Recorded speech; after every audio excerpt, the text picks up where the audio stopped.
একটা জিনিস লক্ষ্য করলে দেখতে পাবেন, একটা কন্যা সন্তান যখন একটা পরিবারে জন্মগ্রহণ করে, তখন সবচেয়ে বেশি কিন্তু খুশি হয় সে পরিবারের বাবা। আসলে বাবা নামক মানুষটি মনে করে যে তার ঘরে একজন জান্নাত এসেছে এবং সে পৃথিবীর সমস্ত সুখ দিয়ে তাকে মুড়িয়ে রাখার চেষ্টা করে।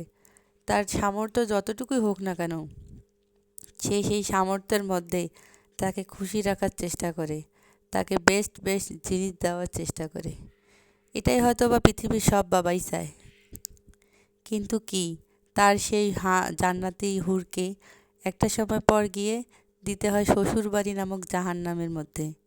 সেই জাহান্নামের মধ্যে আসলে বাবা চাইলেও যে তাকে রক্ষা করার মতো কোনো ব্যবস্থা থাকে না।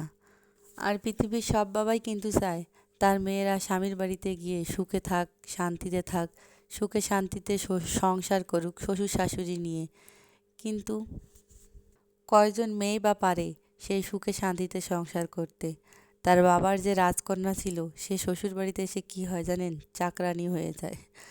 চাকরের মতো কাজ করতে থাকে দিনের পর দিন।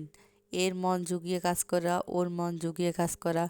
একবার শ্বশুরের কথা শোনা, একবার শাশুড়ির কথা শোনা, একবার ননদের, একবার ভাসুরের। এভাবে পর্যায়ক্রমে কাজ করতে করতে দেখা যায় যে তার তার রাজকন্যা সংসারের চাপে বেড়া চালে আবদ্ধ হয়ে যায়। তার রাজকন্যা কিন্তু আর তার কাছে রাজকন্যা হয়ে ফিরে যেতে পারে না। সে যতই চাক না কেন, সে কখনোই তার বাবার কোলে গিয়ে শুয়ে বসে গল্প করতে পারে না। তার বাবাকে জড়িয়ে ধরে আদর করার মতো সে সময়টুকুও বের করতে পারে না। আসলে আমাদের মেয়েদের জীবন এত কষ্টের কেন?